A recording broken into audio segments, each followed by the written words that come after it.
क्या है। प्रशासन की टीमें मौके पर मौजूद है। तो प्रशासन की टीमें मौके पर मौजूद है। बड़ी खबर इस वक्त आपको हम दे रहे हैं, जहां पर श्रीमा गांव में बाढ़ जैसे हालात हैं। गांव के चारों तरफ पानी ही पानी है। कुछ परिवारों को सुरक्षित स्थानों पर पहुंचाया गया है। प्रशासन की टीमें मौके पर मौजूद है।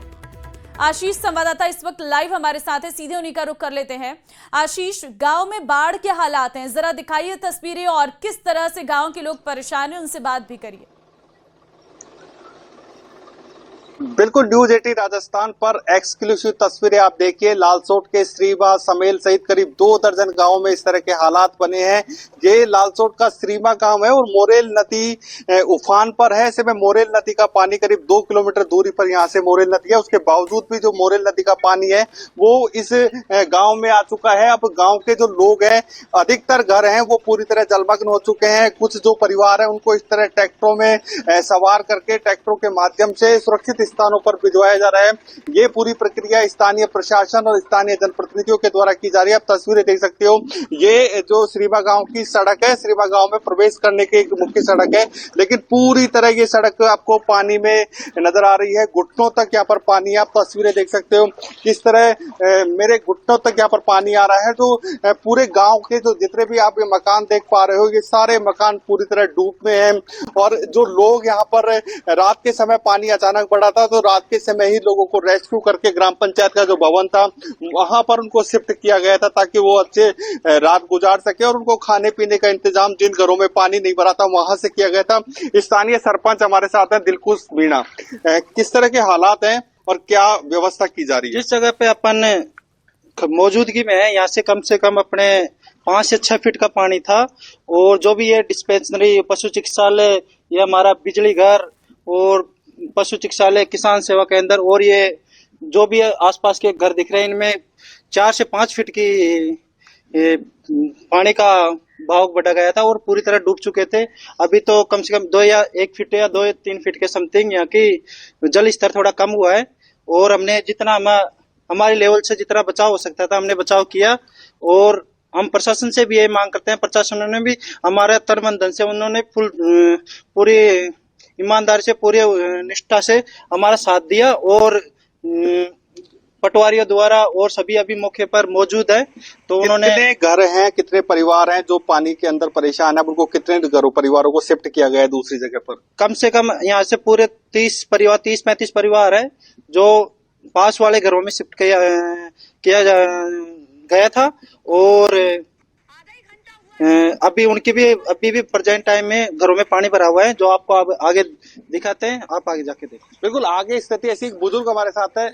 कब इस तरह के हालात बने थे? आप तो बहुत लंबे समय से देख रहे हो, कब ऐसी स्थिति थी, अब कैसी हुआ है? सन 81 में से ये हालात हुई थी, सभी बार हुई थी। हाँ, ये पुराना गाँव में रहता है, जो अब नया शिफ्ट कर दिया।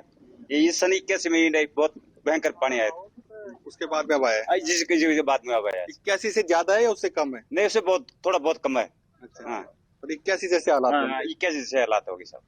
बिल्कुल, क्योंकि यहाँ पर 1981 में बाढ़ आई थी राजस्थान में, और बाढ़ के जो लोगों को वो दृश्य वापस याद आ चुके हैं। जो बड़े बुजुर्ग हैं उनको इस बात की जानकारी है कि यहाँ पर 1981 में क्या हालात हुए हैं। सेम 1981 जैसे हालात इस श्रीमा गांव के आप तस्वीरों में देख सकते हो। जो गांव के लोग हैं वो पानी में होकर अपने घरों तक जा रहे हैं। अधिकतर घरों में, क्योंकि निचले जो सतही जो घर है, जो बिल्कुल नजर आ रहा है कि किस तरह की स्थिति है। फिलहाल आपका बहुत धन्यवाद तमाम जानकारी देने के लिए, तस्वीरें दिखाने के लिए। और एक और अहम खबर यह है कि विधानसभा का मानसून सत्र चल रहा है।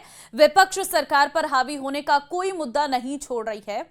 आज नेता प्रतिपक्ष टीकाराम जूली और कांग्रेस विधायक ट्रैक्टर से हंगामा करते हुए विधानसभा पहुंचे। सरकार पर किसानों की अनदेखी का आरोप लगाया, साथ ही बारिश से किसानों की फसलों को हुए नुकसान के लिए मुआवजा देने की मांग की है। तो जानकारी इस वक्त आपको दे रहे हैं, तस्वीरें आपके सामने। आप देखिए, ट्रैक्टर के जरिए विरोध प्रदर्शन की ये तस्वीरें सामने आई है। टीकाराम जूली की अगुवाई में ये प्रदर्शन देखने को मिला है। किसानों को मुआवजा देने की मांग की गई है। सरकार से गिरदावरी कराने की मांग भी यहाँ पर की गई है। अतिवृष्टि की समस्या पर विपक्ष जो है वो लगातार मुखर हुआ है। तो विधानसभा के बाद कांग्रेस का ये घमासान, यह हंगामा, कांग्रेस के विधायकों का ये प्रदर्शन देखने को मिल रहा है।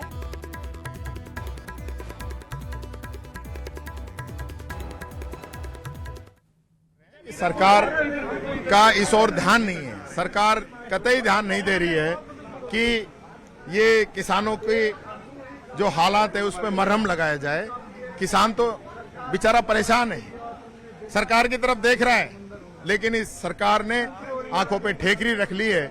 इसको किसान का दुख दर्द नजर नहीं आ रहा, आम आवाम का दुख दर्द नजर नहीं आ रहा। ये बात मैं कहना चाहूंगा। पश्चिमी द्वार से आप ट्रैक्टर लेके पहुंचे, हमें कहीं से भी नहीं आने दे रहे। इनका बस चले तो विधानसभा में नहीं आने दें। भाई साहब बोलते हैं तो माइक बंद कर देते हैं, ट्रैक्टर लेके आते तो ट्रैक्टर रोक देते हैं, और इनके तो मंत्री मेरे को मारने को दौड़ते हैं। इतना अहंकार, इतना घमंड है। ये हालत इस सरकार की है। तानाशाही तो देखो आप। अगली बड़ी खबर बाड़मेर के गडरा रोड से है, जहां व्यापारी के परिवार को बंधक बनाकर डकैती डाली गई है।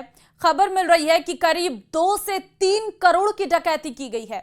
घटना के बाद पूरे इलाके में हड़कंप मचा है। जानकारी के मुताबिक पहले पिस्टल की नोक पर वृद्ध दंपति और बेटी को बंधक बनाकर मुंह पर टेप लगा दिया गया। उसके बाद बदमाशों ने नकदी, सोने चांदी के आभूषण पार कर दिए और इस दौरान बेटी और मां के हाथों की चूड़ियां तक नहीं छोड़ी। उसे बदमाश लेकर फरार हो गए। वहीं घटना की गंभीरता को देखते हुए सीओ चौहटन गडरा थाना पुलिस मौके पर पहुंची, जांच की जा रही है।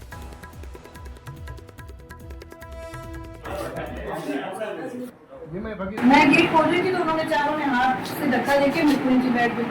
अच्छा, फिर मैं जोर से चिल्लाई। उन्होंने 2 लोगों ने पापा को नीचे पटक के मुंह पे टेप लगाया और एक ने मम्मी को पकड़ा और एक ने मेरे को पकड़ा।